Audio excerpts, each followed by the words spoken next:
a key role in connecting countries, trade and economies. Issues around port access, usability, and more have a profound impact on trade volume and transport cost. However, the maritime sector is faced with several challenges such as new standards and modernization to achieve international best practice, especially in the areas of security, safety, environmental management, port operation and services. There's also the ever-evolving and changing information technology component, inter- and intra-regional competition, the ever-increasing size of ships, cargo handling equipment, and traffic growth as well. Africa must have the ability to cope with such rapidly advancing realities in order to benefit from trade opportunities. How we can develop Africa's maritime industry for economic growth is one of the issues that will be on the front burner on Maritime Radar. I'm Nneoma Obi-Asualo.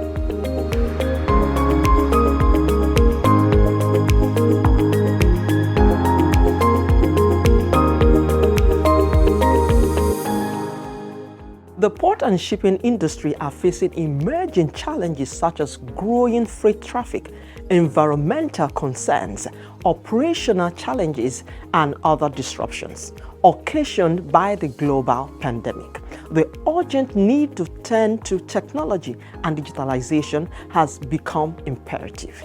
To survive, Africa must embrace the new normal to ensure efficient port and shipping operations, delivery operations, blockchain technology, drones, high-bay storage system, data and analytics, digital exchange platform are areas to digitalize.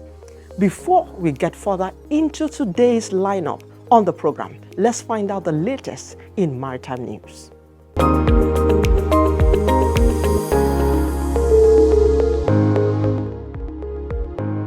The Secretary General of the International Maritime Organization, IMO, Kitak Lim, will be in Nigeria from November 20th to 22nd to discuss issues around decarbonization and greenhouse gas emissions in shipping.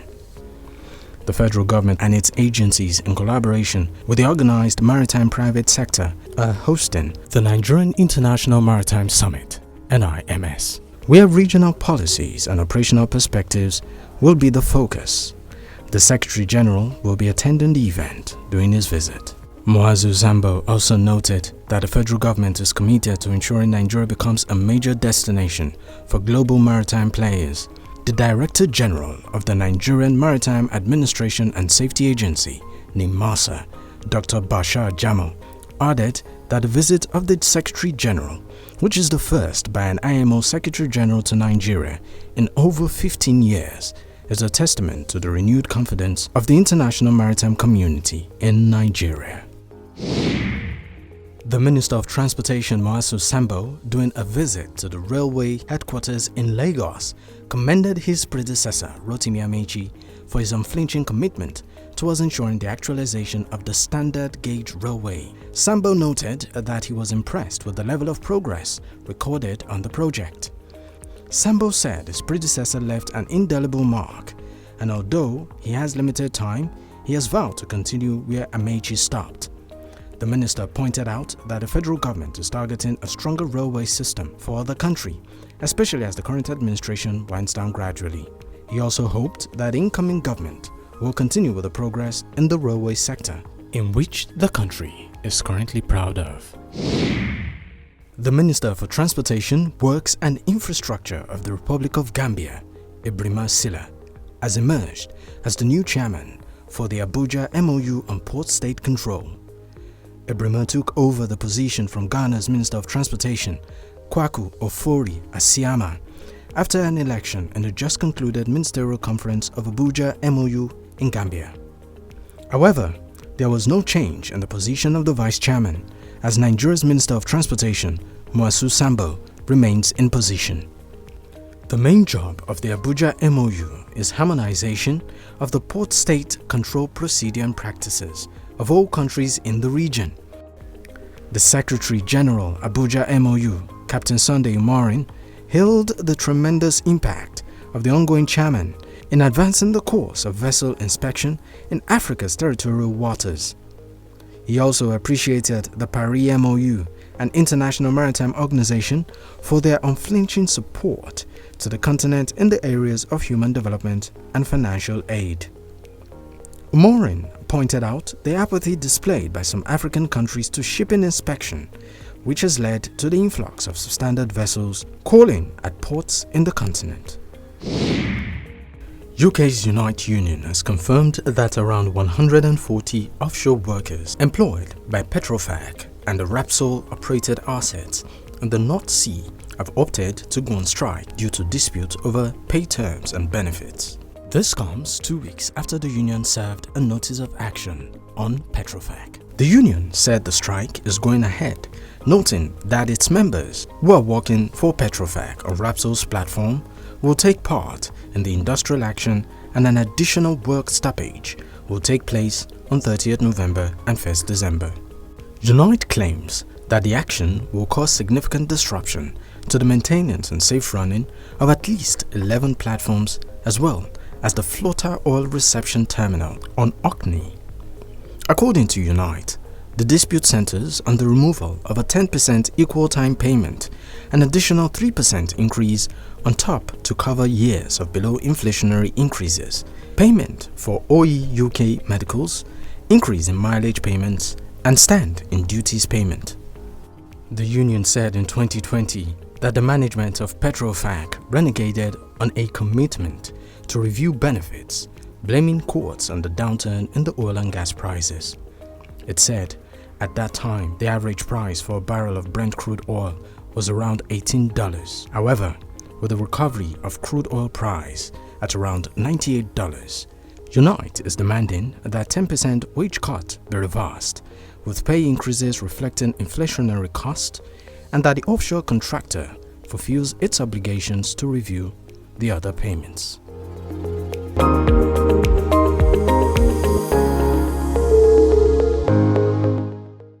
News Central TV, Africa's #1 storyteller, has come with the best of both worlds. With a combination of news app and live TV, we ensure that you keep track of the latest headlines, breaking news, and in-depth analysis from professional journalists from around the continent. Download the News Central TV app on Android and iOS and get started today. Don't forget to follow us on News Central's social media platforms. News Central, Africa First.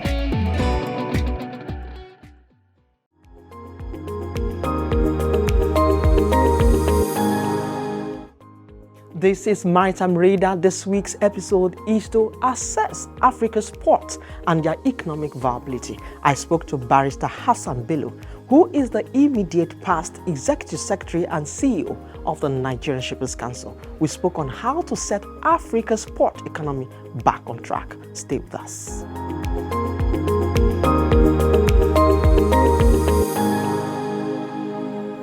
You brought to fore the potentials in the Nigerian Shippers Council. Which of the sterling achievements that you have that you are very proud of? I think it's the connection to the economy. Hitherto, there was no coordination, no thoughts of what the maritime sector can add to the economy. But Nigerian Shippers Council, as economic regulator, was specific on having addition to the economy by way of GDP growth. We look at employment contents of our projects. How many people is this project going to employ? We also look at filling the infrastructural gap. We look at connectivity. Even the ports must have interland connectivity, the logistic performance index, ease of doing business, and the overall, we say, if there's any sector that can contribute to the economy of this country as an alternative to oil, it is the maritime sector. Nigeria needs multiple seaports and inland connectivity. How does the Lekki Seaport completion come to you? Lekki Seaport, for example, is an excellent project for Nigeria because it emphasizes the ambition of Nigeria to be a hub or a load center, for West African trade and even beyond. It cost 581 million to build.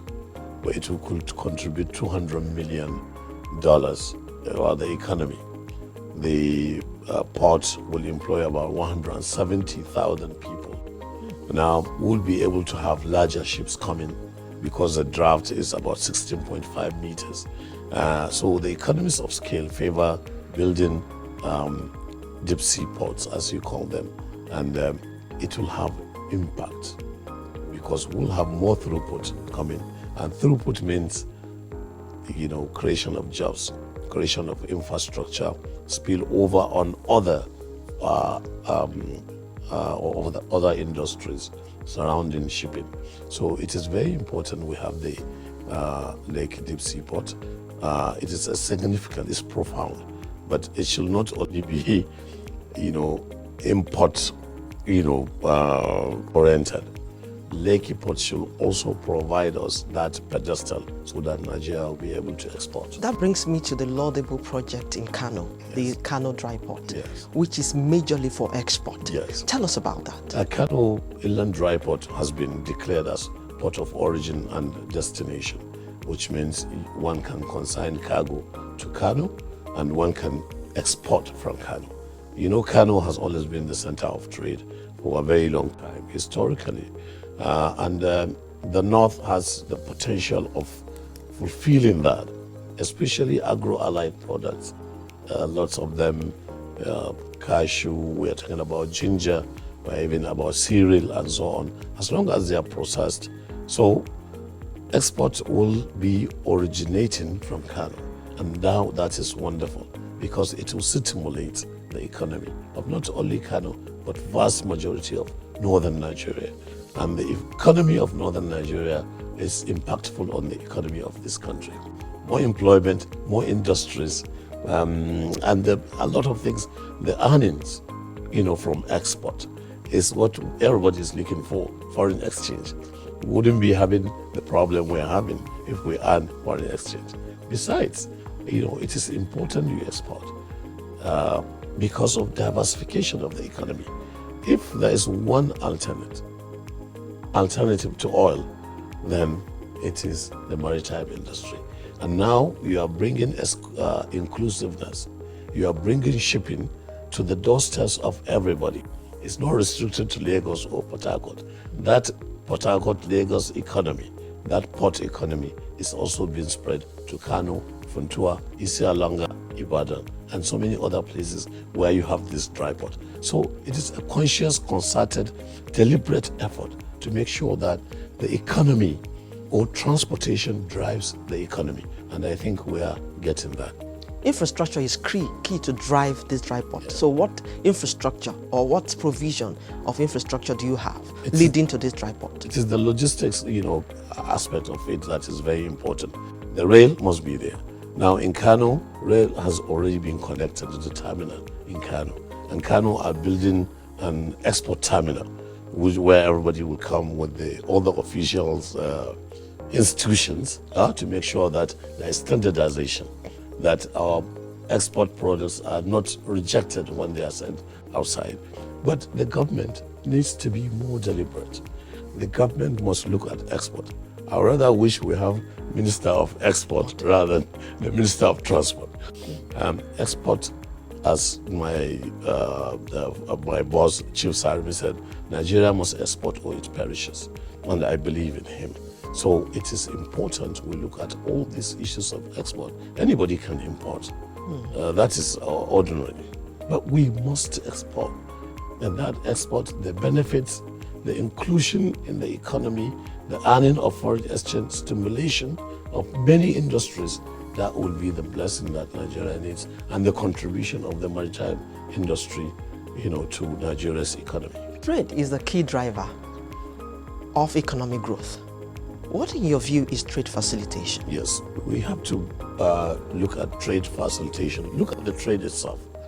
The trade economy in Nigeria is, until much recently, nothing to write home about because maybe we have the population that will consume all that we have produced. But economically, it is good to hinge on trade. And with the ECOWAS and ACFTA, trade is becoming more visible. Trade among African countries is extremely abysmal, maybe 14-16% now. You know, if you look at Europe, it's about 52% trade among themselves. In Asia, maybe 76%. We can even achieve 65%. We can even achieve 65%. We are not trading amongst ourselves. We are not, trading. Africa trade, there's a lot of trade to be done because of absence of infrastructure, the logistics, and just merely being lazy. But reality of COVID, reality of the war in Russia and Ukraine will make us realize that we need to, look at these things and see how we can harmonize, all the procedures and processes and make sure that trade has become increasingly dominant in our economic You activities. mentioned a lot of trade barriers. So how can we curb these barriers? Yes, the barriers are nothing but, non-tariff barriers where, you ban products. There is no free flow of trade. I think ECOWAS has done a lot. As we go on, you will see that barriers are removed. As a matter of fact, the union, that's the integration of the market, need no much barriers. We need to encourage local production and exchange of, our products. Every country has a competitive advantage over other. So it will be like we are moving towards integration. We are going to have maybe a custom union, in which case the tariff will be common. So the role of custom will become less and less as we progress. We are going to have a monetary union where we have a common currency.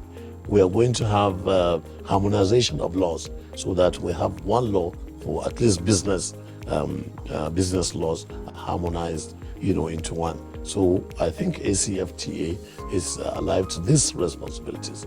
The more we trade among ourselves, the more we move towards that economic union, at least in Africa, which is very important. As we trade among ourselves, Yes. we also have to consider our internal economy. Yes. So how do we do that balance? It is bigger. When you trade with one another, then the pillars of your economy will excel. You have the productive capacity now because you have what? Market somewhere. The market is important for people to know that this is reflective of the economy. What we need is a common market. What we need is ease of that trading. Technology has to come into it now. But we seem not to embrace technology. Yes, but we must. It is also something we do or we perish. Technology is that light, that illumination that will take away so many obstacles to trade, like corruption, like informal, things, under the table deals. If you have technology, then you will see that we minimize all this and there will be ease of doing business. It's going to be fast. Okay, you are going to eliminate delays. You are going to eliminate corruption, as I've said, and then there will be predictability and certainty. So that means it's not ambitious to have 48 hours clearance. No, it's not. In fact, should be the role. It should be the norm rather than the objection. Nigerian ports are lazy. We just operate how many hours? From morning till evening and we close. Nobody does that anymore. You have to operate 48 hours. I mean, you have to operate 24/7. The ports never sleep. You have to, because that's why you have delays. When the ports are asleep, goods still keep on coming. So technology will solve that. There will be, connection, coordination. And if we have technology, many agencies need not to be at the ports. What are they doing at the ports? One can stay in his office and do a lot of things. So why do we have that? Because we lack that technology. That's why the Lekki port cannot be a port of people. It must be contactless port. It must be a digital port. And it must operate 24 hours, 24/7. Otherwise, it will be the same thing as what we have. We are running from the problems of Lekki and Apapa. We cannot duplicate them in Lekki. There are other industries Yes. that need to be developed, such as shipbuilding, Yes. ship repairs. Yes. Those are key Yes. to drive shipping Extremely industry. key, very, very heavy industries. But first of all, we must have our national fleet. Nigeria must own ships. If you see the astronomical figure we pay as freight, then it doesn't make sense for us. And I think the government is also pushing for this national fleet. So let us earn our freight, instead of spending so much money paying. Right now, we don't have any ocean-going vessel, but Nigeria used to have that, so we should have that. Then it is, of course, the offshoot shipbuilding repair, yards, so that we don't have to send a ship all the way to Denmark or some other places. It could be repaired here. So imagine the huge employment opportunities I see in shipbuilding and ship repair. So why are we not investing in that? Oh, there will be. That is what, it's a trajectory. But government must be conscious. Government must plan. I think everything should come into context. There should be a cursory look at the maritime industry. No, Africa must position Yes. to benefit from shipping. Yes. How do you think we can do that? That is what we're seeing. We look at maximization of this shipping business. Are we the ones enjoying this shipping? I mean, is it our economy that is boosting all the economies of others? It is important Africa sits down, and that's why I'm always referring to African Free Continental Trade Agreement. See what this shipping, what is it doing, to our economy? We have the power. We don't own the ships, but we have the cargo. So what are the terms of trade? What can we extract this economy to benefit our people? And that is the time of consciousness has come. The time of being deliberate has come. Before it was just whatever happens, anything goes. Now we cannot do that. We cannot toy with the maritime industry. We have to ask questions. Kano is the center of trade historically. Those are the words of Barrister Hassan Bello. He is the immediate past Executive Secretary and CEO of the Nigerian Shippers Council. I must thank you most kindly for coming on the program. Thank you very much. My privilege, please. Thank you.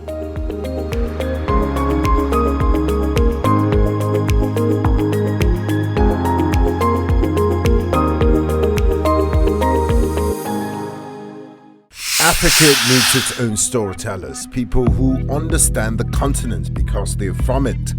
People who know that news is more than just a conversation starter, it's our stories. Because these stories run deeper than headlines and segments. It's about digging deeper to get the facts and telling the human side of every single story, not just the echoes from foreign headlines and perspectives. It's time to take back our narratives and share them in our voices. The birth of Africa's New Age reporting, and this is where it begins, right here at News Central TV, with stories that put Africa first.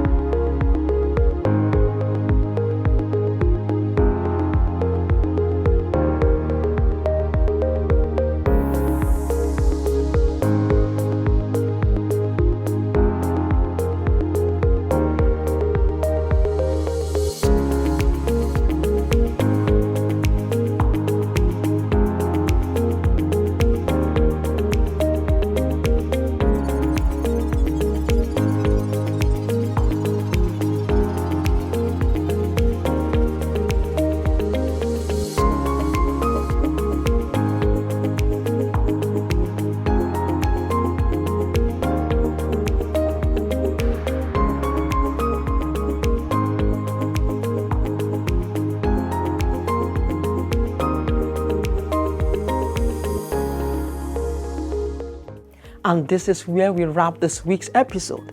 Join us weekly on Maritime Radar as we explore how Africa can unlock the latent potential of its maritime industry and its connected sector. You can also expect the latest in maritime news and industry insight right here. I'm Nneoma Obi-Asualo. Many thanks for watching.